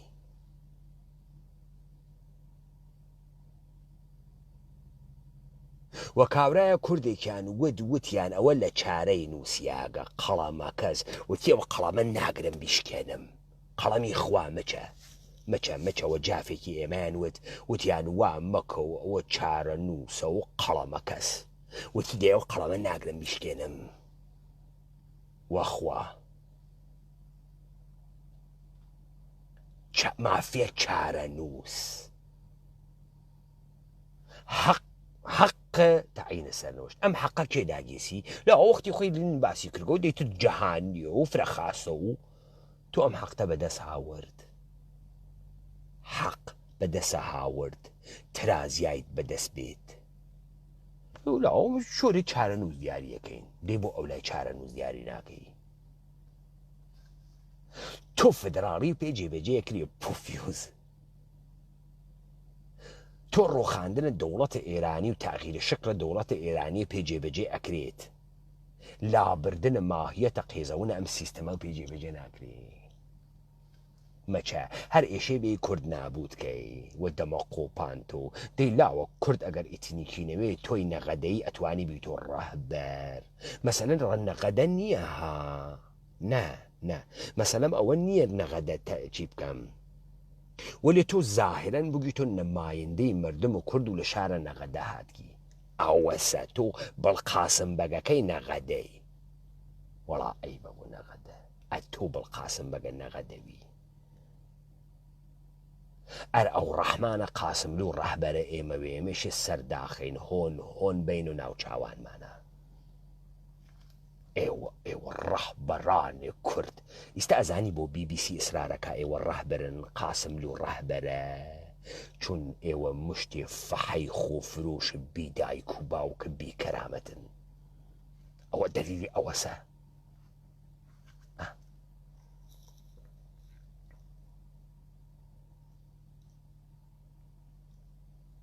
داوای سربەخۆیی بکە کە ئەمە ڕێزی بۆ دادنێ داوای سربەخۆیی بکە ئێمە ڕێزی بۆ دادنین هەر کەسێ داوای سربەخۆیی کرد قەڵەتی کرد سربەخۆیی بە معنیە ڕەهایی لە کۆرپۆریشنە حاڵی بووی ئێمە جگێ ناوینەوە لە هیچ کەسێک هیچ خاکێک ناوەڕین حاڵیت بوو ئەمە خاکە ئێمەس گشتی خاکە ئێمەس مشتێ بەچکە جوولەکە تەپیانداگەسە سەری و ئێمە هەڵیان ئەتەکێنین ڕێگەی هەڵتەکاندنە ئەوانە لە مەسیرە نابوودی ئێوە بەچکە نادروست ئەچێ پۆفیوس تۆ ئێژی ئێمە لەگەڵ تاران دەرکەوتکین تاران یعنی تەکی شارێکا دەرکەوتکی تەکە ئەسفەهانە شەڕانیە تەکە تاران هەسە تەکە ڕەشتانێسە تەکە تاران هەسە نادروست ئەو دەوڵەتە سەربازە مەشهەدی واتیە سەربازە ڕەشت و گیڵانی واتیە سەربازە ئەسفەهانی واتیە سەربازگیری لە بەلوچستان ئەکا سەربازگیری لە خوزستان و لە تورکەمەن سەحرا و لەم کوردستانی تۆ ئەکا بەوە لێت ئەدا بەڕەوایەتە دەوڵەت لێت ئەدا مەچە بەڕەوایەتە ئێرانیەت و سیستەمە دەوڵەتە ئێرانی لێت ئەدا مەچە حاڕید بوو ئەمە شەڕە سنە و تاران نییە سیستەمێکە تەپی داگەسە سەر ئەم مەملەکەتە و ئێوەمانان خەریکن تەسبیتی ئەکەن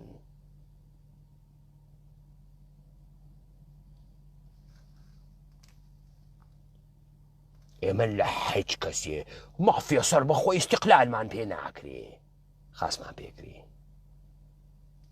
سەربەخۆیی یعنی ڕەهایی استقلالێ لە ئێرانی ڕا بەڵام ئێمە وەک حیزبی دموکراتی کوردستانی ئێران تاکو ئێستاش بەداخەوە پێمان وایە کە شکلی ممکن بۆ خەباتی کورد لە ڕۆژهەڵاتدا ئەو فیدرالیزمەیە کە داوای دەکەین کە لەوێدا کورد بتوانێ چارەنووسی خۆی لە مەنتەقەی خۆیدا بەدەست بێنێ دەگەڵەوەی کە بەشێک لە ئێران بێ ئەوە بە معنای ئەوە نییە کە هەمیشە کورد لەسەر ئەو باوەڕە دەبێنێتەوە بەڵام ئێستا ئەوە بە معنای ئەوە نییە کورد هەمیشە لەسەر ئەو باوەڕە بەداخەوە ئێمە وافقەکەین بەداخەوە تۆ خەیلی قەڵەتە کرد بەداخەوە تۆ فرە بێجا کرد بەداخەوە تۆ حەو جارنیاتە ناوە ئاویەخ ئەو بە معنای نییە کورد بۆی نییە تۆ چەکارەی ئەوە نییە من هاتم جاهانە کوردیم دروست کرد ئەوە نییە من سابتم کرد تۆ جاشی خۆت جاشی حیزبە گەوادەکە جاشە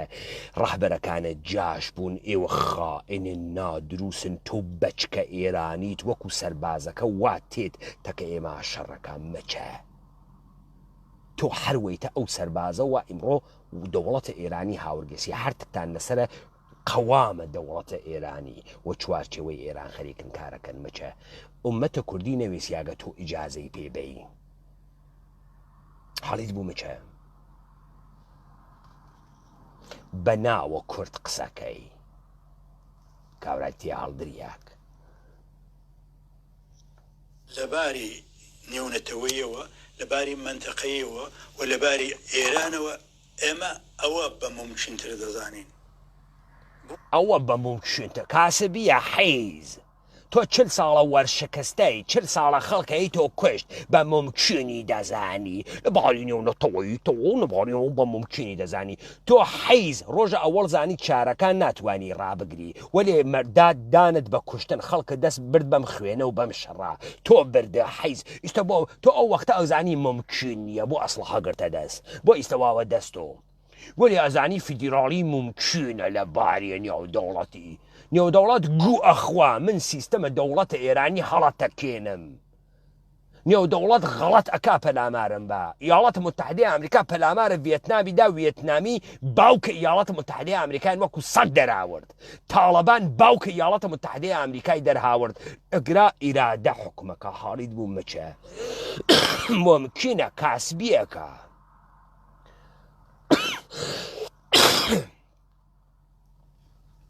ممکنە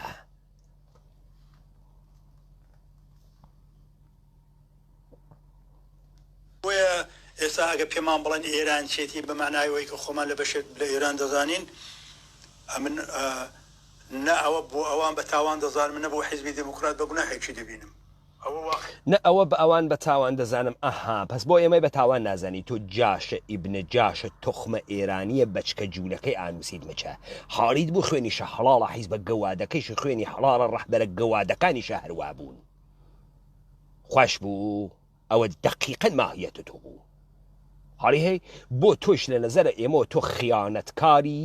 ئاملە جوولەکەی بەچکە جوولەکەی ئانووسیت مەچە خوات حیزب دموکراتە تاریخ گەوادیت تاریخ قازی محەممەدە گەوادە حاڵی بووی مچە ئێمە تەعینیەکەین تۆ هیچ کارەی لە تۆ کڕۆفتە دەوڵەتە ئێرانی وا لە ئێوە ئێمە شیر و پیڕقمیمان بڕیکە تۆ خۆ هیچ کارەی تۆ چ کارەی تۆ تێ هەڵدریایەکی فاسۆلیا خواری بەڵام لە مقابلەوەدا ئێمە پێمەوە ئەو کەسەش کە داوای سەر بەخۆی دەکاوی شەقی خۆیەتی بەڵام مەسەلەکە ئەوەیە کە لە مەیدانی واقع مەچە ئێمە پێمان وایە تۆ خێری قەڵەتە کرد گو خوارد هەر کەسێکیش وەکو تۆ فکرەکە تۆ خێری قەڵەتی کرد گوی خوارد کورد یەک ڕەوایەتی هەست ساحەتە کرامەتە ملەتێک شۆخی نییە تۆ بە مەیلە میعدەت قسە بکەی تۆ غەڵەت ئەەکەی جۆرێکی تر فکرەکەی تۆ بۆیە لە ناوە ئەدەبیات جەهانە کەلەمەیە بە ناوی خائنە بە وەتەن لە ناو مەردەما مەوجودە تۆ ئەم کارێک کە ئەەکەی خیانەتە بە سەرزەمینە خیانەتە بە ئینسانە کوردی و خیانەتە بە جەهانە کوردیە حەڵیت بوو تۆ گو ئەخۆی ڕەوایەتە وات هەست غەڵەت ئەەکەی سەردای لە سەنگ و ئەو تۆپێنین و حیز بە گەوادەکەت ئەتۆپێنین و نایڵین سەربەرزکەیت و بەلتان لێ ئەوەڕین حاڵی بووی تا لەم سەرزەمینە بوون و عیبرەت خائنی تی ئەیتر هەڵنەسێتەوە و ئەمسالە تۆ یەک ڕەوایەت مەوجودە یەک داستان هەست ماهیەتە ئێمە یەک ماهیەتە هەزار ماهیەت نییە هەزار پارە نیەین لێفە چلتیکە نیەین یەکتی کەس یەک ڕەوایەتە تبقى ئەم ڕەوایەتە تۆ خائنە ئیبنە خائنە جوولەکەی بەچکە جوولەکەی بێشەرەف حاڵیت بوو و با بفهمی لەسەر عەرز تۆ چیت پێ دەکرێ هاوچێشەکان چۆنن لەسەر ئەرز تۆ چت پێ دەکری هاوشکێشەکان چۆنن کورە حیز گەرەکتە تۆ بێژی ئەقڵە هەست تۆ بازی ئەزانی حیز تۆ ئەگەر ئەقڵە بوایە جۆرێ بازیت ئەکرد کە بەرەندەویت نەبازندە حیز ئیستا تۆ وێسیاگی یەکی ڕێگە بکاتۆ لەسەر مێزە پۆکەر ئێمە خۆمان تەحمیل کردگە بە میزە پۆکەر گشتانمان ئیفلاس کرد حاڵیت بوو هاوکێشەکان چۆنن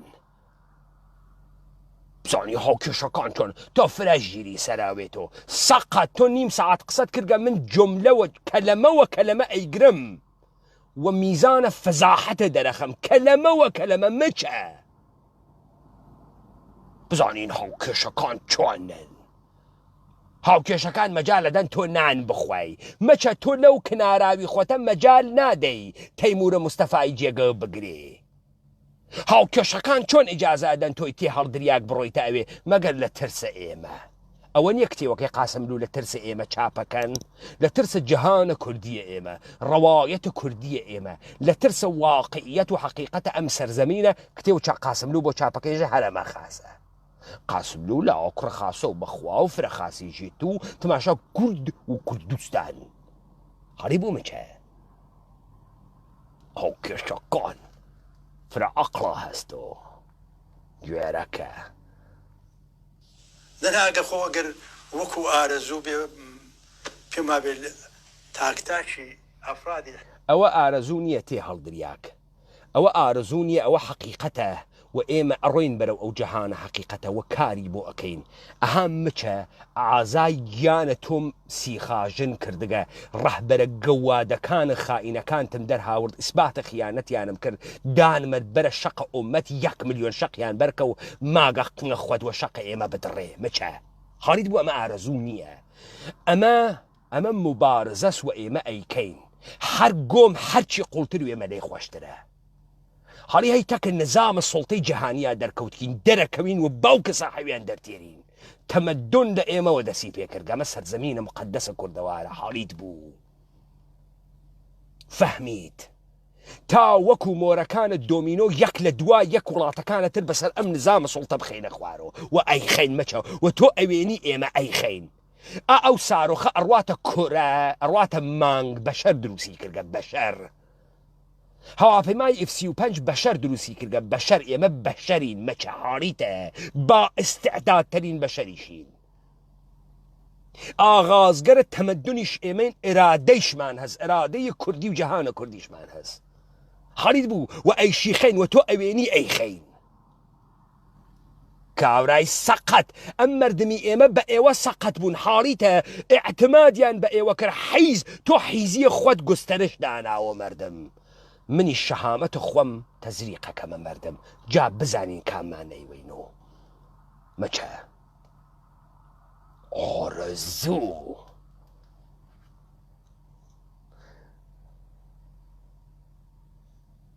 حزبی دیموکرات باوەڕیان بە سربەخۆیی هەیە بەڵام ئێستا ئێمە ئەوە بە عەمەلی نابینین لە مێژووی حزبی دیموکراتدا تۆ سەربەخۆیی بە عەمەلی نابینی فدراڵی بە عەمەلیە بینی کێ قەوڵی پێداگە گەوا باوک بەیتە ڕەهبەری چۆن عەمەلی ئەەکەی ئەم فدراڵیە تۆ لافیتەیەکە نەداگە سەر دەرو جوغرافیاکەی مشخص نەکردگە مەرزەکەی مشخص نەکردگە نۆع و ساختارەکەی مشخص نەکردگە تۆ تێ هەڵدریاک ئەم قسەیشە ئەیکەی بۆ ئەمیشە بیز لاپەڕانیە مشخصە کردوێت ئەمە بە عەمەلی نازانین وەلی هەنەکەی تۆ عەمەلیە چەنی تەر خەڵک بوێسێ چل وێسیا هیچ خەوەری نییە هەشتای تر بوێسێ خاسە مەچە و 5 ساڵ ڕاپەڕینە کوردەوارە سەربەخۆ کوردیەتی ئەحیا کردەوە 5 ساڵ و 5 ساڵ مەچە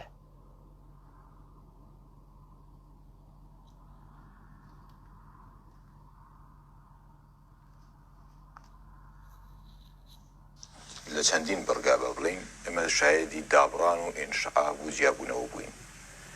چی واکە حزبی دموکرات زمینەیەکی وای تێدا بێت کە بەردەوام ئەم تراژێدیانە دووبارە ببنەوە ئایا دەستی دەرەیش مەسەڵەن ئیسا پەز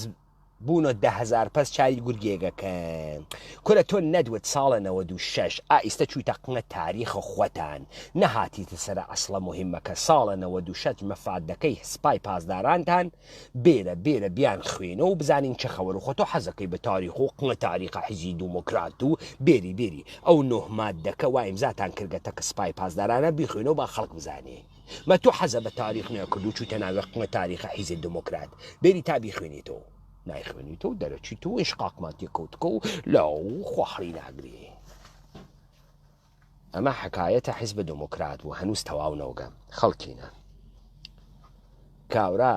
نزیکە 1 ساعت قسەی کردگە من ئەمە تا ئیستە 6 ساعت قسەم کرد لەسەرم 1 ساعت ئێماغا کەلەمەوە کەلەمە ئازای گیانی کونکونە ئەسپاتە جاشبوون بێشەرەفبوون و خۆی و حیزبە گەوادەکەیم کردم